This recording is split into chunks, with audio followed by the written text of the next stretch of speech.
the case clean. I won't shroud it in no love. Getting laced at the seams, turning powder into dust. I need space for my team, it's getting crowded in the club. Now I walk with a goddess. She a full course meal while I... All right, folks, it's Wednesday, February 22nd. It's 1:44 p.m. and this is the crypto newsletter. We got a whole lot of big news today for all different types of coins and projects. And it's funny because it's coins that we included in our kind of new kind of strategy here. So if you haven't seen this video yet, you got to watch it. So the video is in the Discord here. You scroll up, released like probably 3 or 4 videos today already, but a whole lot of good info. It's this one right here. You guys got to watch this. And it's funny because in this, you can see kind of how we laid out the portfolio, and the two that I'm going to share right from the jump are consistent in it. So Avax and Tencent Cloud enable rapid node deployment on the Avalanche public blockchain across APAC. Avax and Tencent Cloud will also explore Avalanche subnets for enterprises to help accelerate their adoption of Web3. Labs has announced it entered into a strategic partnership with Tencent Cloud to support projects and developers across the Avalanche ecosystem. This is huge. Tencent is one of those huge kind of top 3 big companies in China. So China, it seems like, is really warming up to the blockchain Web3 scene. And that is super bullish for crypto because crypto is a global thing. So you could have a powerhouse like China kind of adapting and adopting Web3 while the US kind of shying away from it or kind of giving it regulatory whiplash. And although that be the case, a powerhouse like China having bullish news could kind of offset all the negative news from the US. But this is huge news. Avalanche is definitely in the game. Then remember, and here was their tweet about it, tech giant Tencent Global chose Avalanche. Tencent is bringing Avalanche technology to the millions of developers on Tencent Cloud who now have access to tools like rapid node deployment and subnets. Today's announcement is just the beginning. Just the beginning. How could that just be the beginning? So they probably have more in the pipeline. Remember, AWS, Amazon Web Services, partners with Avalanche to scale blockchain solutions for enterprises and governments. That's why I included Avax in this video. Here, because definitely it's my smart contract of choice. So that is huge. Now let's keep going because we have Google Cloud joins Tezos. So the latest price moves in crypto markets. Yeah, Google Cloud joins Tezos now. Let's go down here. Yeah, Google Cloud has become a validator on the Tezos network, marking the tech giant's latest integration with a blockchain network following similar moves with Ethereum and Solana late last year. Corporate customers of Google Cloud's computing service will be able to deploy Tezos nodes in order to build Web3 apps on the network. So integrations of this kind should demonstrate the interest tech giants are taking in blockchain and Web3 projects and may promote confidence of other firms looking to move into the industry. Huge, absolutely huge news. Tezos pumped. I saw it in real time and I was like, guys, did I miss something? And then I went to Twitter and then I found out what the news was, and it very well deserved. So then we have this. IEX taps potential partner for a regulated crypto exchange. So they're in talks with Coinbase to create the new exchange. The chairman of the stock exchange IEX and his staff are now in talks with publicly traded cryptocurrency exchange Coinbase to create a federally approved digital asset marketplace. People with direct knowledge of the matter tells Fox Business. That's big. And then it would be SEC regulated. So his potential partnership with Coinbase has not been previously reported. He declined to comment. So he's keeping it hush hush. So yeah, that's the case. Now let's keep going. And we have the BIS Singapore project aims for international payments as quick as text message. This was back July 30th, 2021. Let me see where this came from. I think this is Project Nexus. So a blueprint for international payments plumbing that would enable cross-border payments to flow as quickly as sending a text message has been presented by the Bank for International Settlements Innovation Hub and the Monetary Authority of Singapore. Yet Project Nexus sets out how nations can fully integrate their retail payment systems into a single cross-border network with minimal adaptations, allowing people to make cross-border transfers instantly and securely via smartphones or internet devices. So one-stop entry to global connections right there. So now let's keep going. Oh, actually, reality in the next 2 to 4 years. This was back 2021. It's been 2 years, TikTok. Worst case scenario, 2025. But They have the timeline. We know the timeline. And that's why I'm so bullish on the market. And so to achieve significant cross reduction in cross-border payment transfers, enhancements must be made on two fronts: direct connectivity between domestic faster payment systems and frictionless foreign exchange on shared common wholesale settlement infrastructures. Boom, right there. We already know what they're talking about. Now let's keep going, because we have US-China standoff hits G20 effort to revamp poor nations' debt. Debt woes top the agenda for G20 finance ministers this week. Zambia and Sri Lanka talks hint at fraught path for others. So in the realm of global economics, can't really get into it, but this is a recent article. And, that could be how kind of this scenario unfolds for fiat currencies over the world to kind of burn. Is just like, these poorer nations and these kind of smaller nations are getting wrecked and hammered. So like, there's got to be like some like stellar aid to help and assist for the hardship, right? Definitely I see something kind of involved with digital assets in this. So let's go to the next thing. We have a big thing coming up from the BIS. Supposedly it is a quarterly review. So it's going to cover from December 2022 to, I believe, March 2023. Let me actually see where that is. Yeah, so it's right here. So save the date. The BIS quarterly review will be out on 27th of February with analysis on prudential tightening, central bank rate hikes, commodity prices, the US dollar and stagflation risk, the sovereign bank nexus, a global supply chains, and recent market developments. Boom, right there. So March 2023, but it's coming out in February. We're going to get this global review. And then this latest one in 2022 talks about persistent risks in foreign exchange trades and hidden dollar debt. Talks about foreign exchange markets, liquidity conditions, monetary policy, and crypto assets. Funny how you're seeing all those buzzwords together, right? So now let's keep going. We got this next one, which is digital rupee, a step closer to cashless economy. This was 3 days ago. So as debate on cryptocurrencies legal acceptability continues, the Reserve Bank of India, with government backing, has piloted the launch of India's sovereign digital currency, which will have a legal status ensuring financial inclusion. Unlike cryptos that are not equivalent to sovereign currency, the central bank digital currency has been used for wholesale and retail segment use cases for peer-to-peer and peer-to-merchant transactions. Owing to this, digital rupee is far more acceptable as an instrument of domestic and global payment settlement, as well to organizations, companies, and financial services. So robust technological framework they're talking about. Direct benefits transfers, So yeah, like the issuance of like EBT or government assistance and other government programs, therefore reducing malpractices in payment systems and adding another dimension to digital governance. So globally, 10 countries have already launched CBDCs, with China the first large economy in 2020. They launched so early. The critical aspect for implementation and widespread use of digital currency will be a robust technological infrastructure. Open source blockchain technology is behind some of the important cryptocurrencies, and the same will be utilized by RBI for the rollout and day-to-day monitoring and facilitation. Sound blockchain implementation will have to be achieved for not just adoption, but for higher penetration and circulation within the country. Then it talks about privacy concerns. So there we go. Now let's go to the next one, because Dutch Bank completes trial of tokenized investment platform. Project Dama is a novel digital asset management access system for transacting tokenized securities. We covered this in a newsletter from the other day. And then this one as well too, we covered.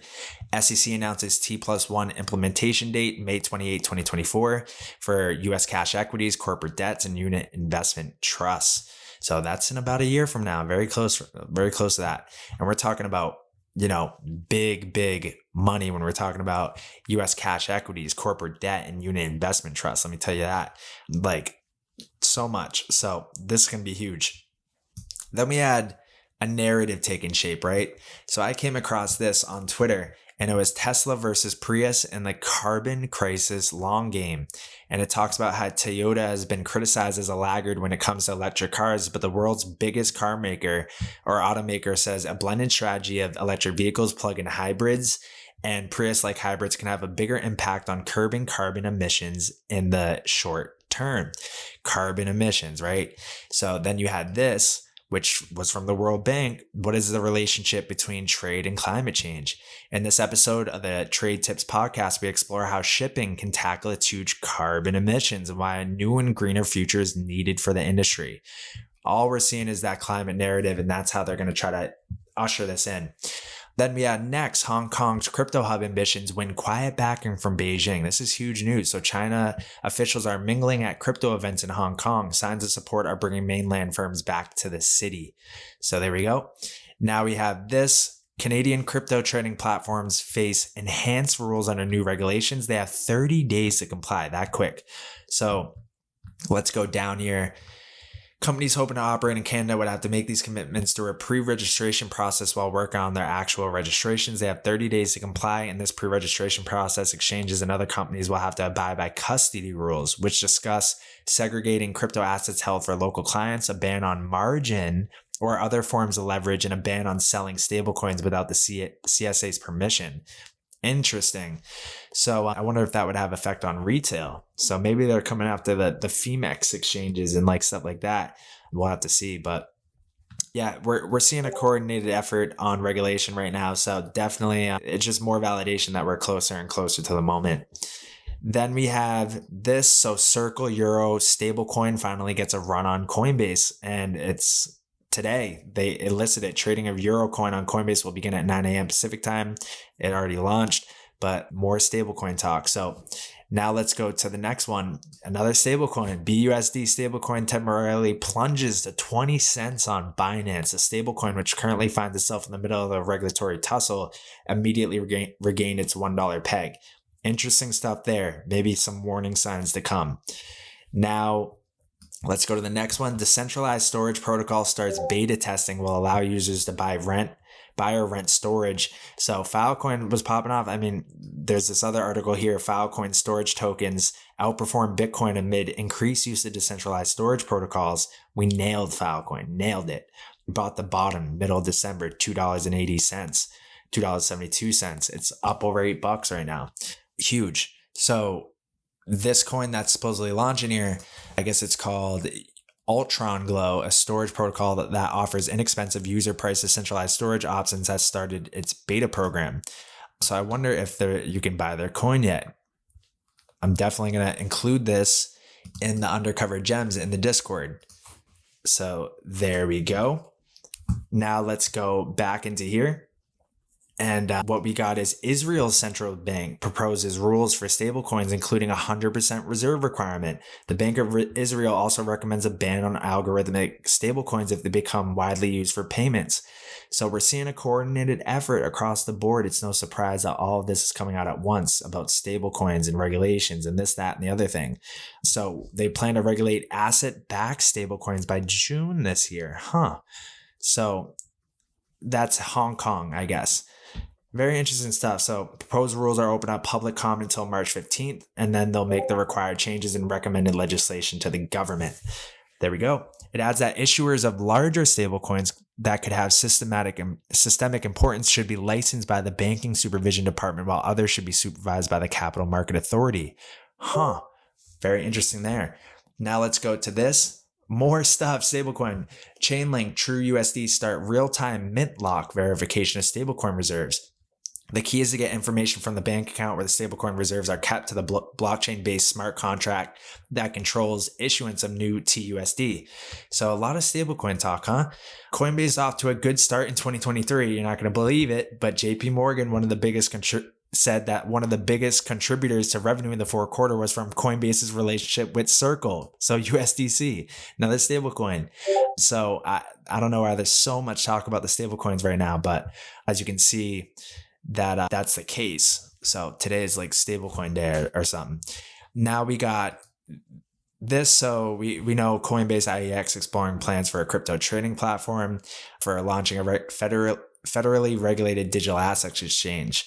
I wonder when that would be the case, though. It doesn't seem like they're giving us a date here. The hope is said to be to create an exchange with regulatory approval. We'll see how that goes. So now we have implementations of DLT within the global market infrastructure in April 2023. It's happening. So market infrastructure, there's a lot of notable post-trade market structure change going on across the Asia Pacific region, and much of it includes next generation technology. Australia's chess replacement project is one of the most high profile implementations of DLT within the global market infrastructure realm.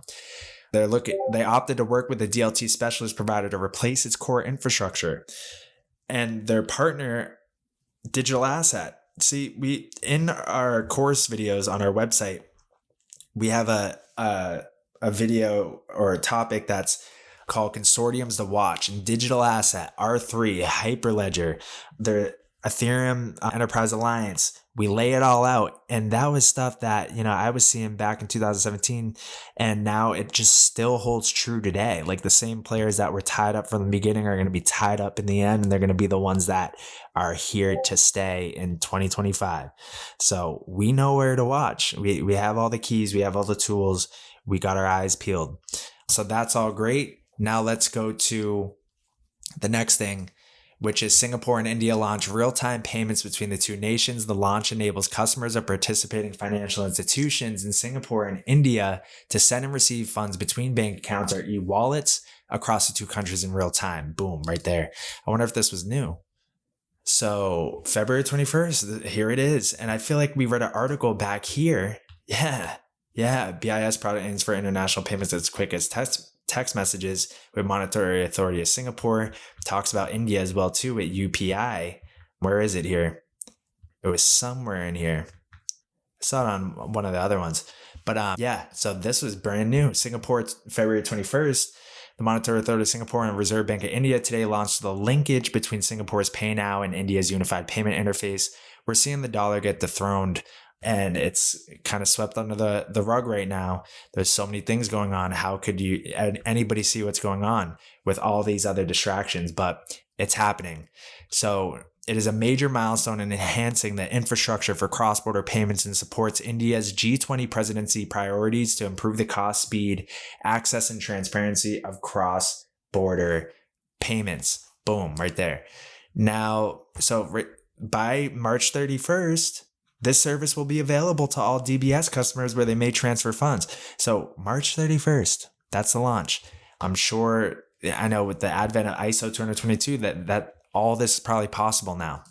So we're going to see fireworks. We're so close. Also, Joel Katz, David Schwartz, he changed his banner here. And what we're seeing is this. When a scrappy financial startup takes on a web of corruption and betrayal to bring instant payments to the masses, they learn that the cost of disrupting the status quo is higher than they could have ever imagined, forcing them to decide between their vision and their survival. Very cryptic, man. This guy's cryptic. And to me, this just throws more gas on the fire as far as we're so close. Like, who does this? This is kind of just laying it all out there. It's a cryptic message. Who knows? You could probably decipher it and kind of make assumptions either way for kind of multiple different things that it could be. But this is just kind of signaling to me that we're closer than ever. Now, there is one or two other things that I missed here. Well, we know Stellar. So the Stellar network enables change in the way people all over the world access financial systems, change in the opportunities available to anyone, change in a currently fragmented system. The Stellar network, a universe of opportunity. Boom. So we have this, and I believe there's one more I missed. There it is. Okay. Got it. We covered that. There's that as well too.